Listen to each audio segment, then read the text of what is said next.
मुसलमानों पर होने वाले मजालिम का भांडा तो पहले ही फूट चुका है। अब सिखों के हवाले से जो सिख बरादरी है उसको किस तरीके से टारगेट किया जा रहा है और सिख रहनुमा इस हवाले से क्या सोच विचार कर रहे हैं?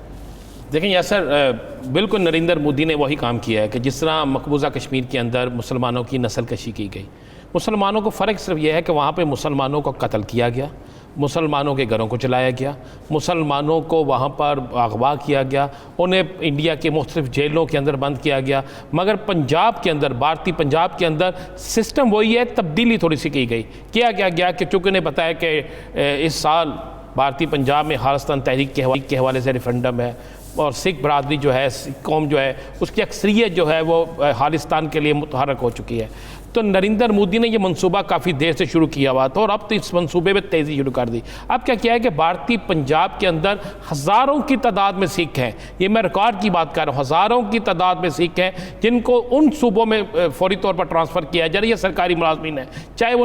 5वें दर्जे का है ग्रेड से लेकर 21वें ग्रेड का है, उसे फौरी तौर पर ऐसे सूबों में ट्रांसफ़र किया जा रहा है जहाँ पर हिंदू इंतखाब पसंदों की अक्सरियत है और उसको कहा जा रहा है कि अपने साथ अपनी फैमिली भी लेके जाओ, ये शर्त रखी गई है। और इस हज़ारों की तादाद में जो फैमिलीज़ हैं, ख़ानदान जो हैं, वो पंजाब से निकाले जा रहे हैं। फिर वहाँ पर हिंदुओं को आबाद किया जा रहा है। हिंदू जनूनी जो हैं उन्हें जायदादें हुकूमत ख़रीद के दे रही है और बहुत से पंजाब के अंदर जो अफसर हैं वो हिंदू जनूनियों को लगा दिया गया है। और तो और कई ऐसे हिंदुओं को अफसर लगा दिया गया है जो हैं तो हिंदू मगर उन्होंने खुलिए सिखों वाले बना रखे हैं, वो सिख बनकर वहाँ पर काम कर रहे हैं और सिखों के अंदर ग्रुपिंग पैदा कर रहे हैं। दूसरी तरफ उन्होंने क्या कि नस्ल कशी करने के, सिखों की नस्ल कशी किस तरह शुरू की कि बाकायदा रोज़ाना की सतह पर करोड़ों रुपए की हीरोइन जो है,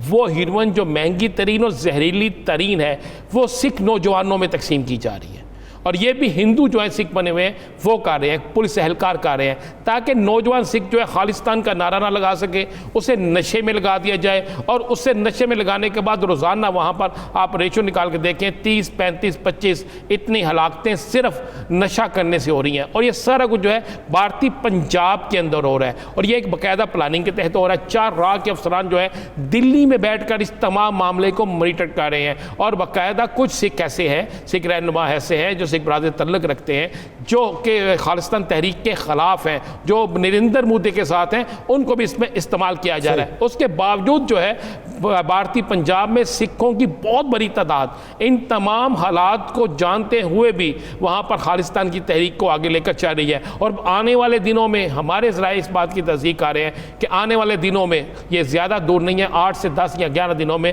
वहाँ पर एक बहुत खूनी खेल खेले जा रहा है। वो ये हो रहा है कि सिख जो हिंदू जो सिख बन के आए हैं वो वहाँ पर ग्रुप बनाकर बाकायदा सिख वर्सेस सिख वहाँ पर एक फड्डा शुरू कराने लगे हैं, जिस तरह फ़िरका वारियत होती है, इस सिलसिले को शुरू करने लगे हैं ताकि सिखों की खालिस्तान तहरीक को दबाया जा सके। सिख बरादरी इस हवाले से क्या तैयारी किए बैठी है? महेंद्र पाल जी, बहुत शुक्रिया तुहाडे वक्त दा।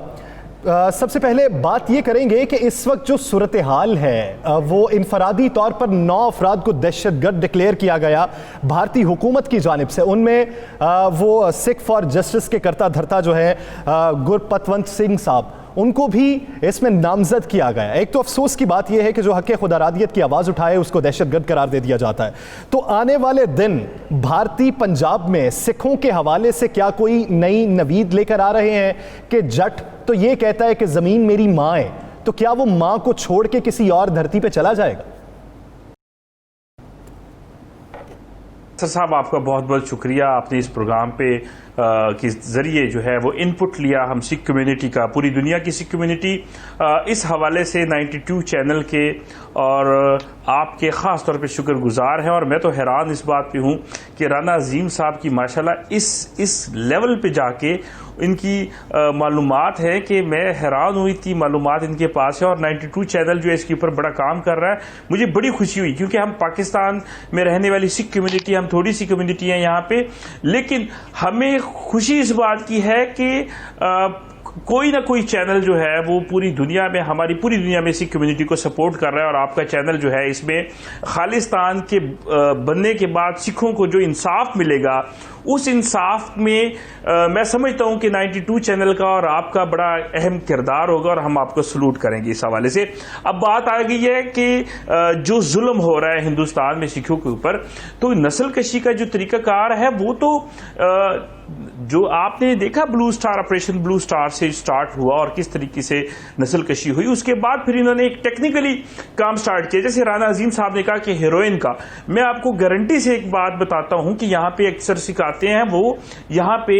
चरस और अफीम और इस तरह की चीजें मांग रहे हो भाई, उनके पाकिस्तान में ये चीज नहीं मिलती। तो एक और चीज भी सामने आती है, वो कहते हैं कि जी नहीं, हमारे तो मशहूर है कि ये सारा कुछ इंडिया में भी पाकिस्तान से आ रहा है। इसका मतलब ये है कि हिंदुस्तान जो है ये खुद इसकी प्रोडक्शन करवा के ये पंजाब में भेजता है। आप देखें दूसरों सूबों को अगर हम देखें तो हिंदुस्तान की जो वो सूबे जहां पे हिंदू आबादी ज्यादा है वहां पे शराब पे पाबंदी है, लेकिन आपकी हिंदुस्तान की जो फिल्में हैं उसमें भी सिखों को शराबी दिखाया जाता है। पूरी दुनिया को हमारा एक व्यू जो है वो शराबी का दिखाया जाता है, नशइयों का दिखाया जाता है कि हम सब जैसे नशई हैं, जबकि हमारे मजहब में तंबाकू तक की पाबंदी है कि तंबाकू हम इस्तेमाल नहीं कर सकते, हम कोई भी नशावर चीज इस्तेमाल नहीं कर सकते। लेकिन हमारी नस्ल कशी, सिख मजहब की नस्ल कशी करने के लिए हिंदुस्तान में, पंजाब में शराब वहां पे इस तरह से बिकती है जैसे यहां पे आपके कोने कोने पे पेप्सी और कोक की दुकानें हैं, इस तरह से बिक रही होती है। तो हिंदुस्तान की जो तंजीमें हैं, आरएसएस है और हिंदुस्तान की जो खुफिया एजेंसी है, जो राह है और इस तरह से शिवसेना है, इनका टारगेट ही ये है कि वो सिखों को और मुसलमानों को हिंदुस्तान के अंदर दबा दें। जिस तरह से इन्होंने ये एक कानून जो एक लेके आए और कश्मीर का जो खसूसी हैसियत थी, वो जो घटिया हरकत जो हिंदुस्तान की जो हुकूमत ने और हिंदुस्तान की जो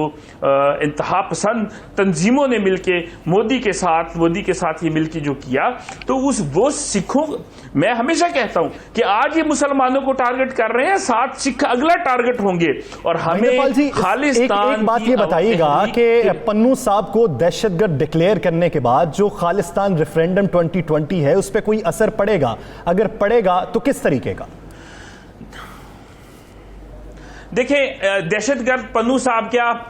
जो भी सिख है जो अपने हक की बात करता है, जो हिंदुस्तान की आइन को ठुकराता है जिसमें हमारे मजहब का वजूद नहीं है, जो हिंदुस्तान के जुल्म को ठुकराता है, वो हर एक सिख जो है हिंदुस्तान की नजर में दहशतगर्द है। जब ये सिर्फ पन्नू साहब नहीं, ये तमाम सिख इनके लिए दहशतगर्द हैं, लेकिन पन्नू साहब को दहशतगर्द ठहराने से ना तो खालिस्तान की तहरीक कमजोर होगी, ना ही खालिस्तान कुछ बनने को कोई रोक सकता है। ये आवाज दबने वाली नहीं है, जिसको मर्जी दहशतगर्द डिक्लेयर कर दें, जो मर्जी जुल्म और जबर कर लें, जो मर्जी तरीका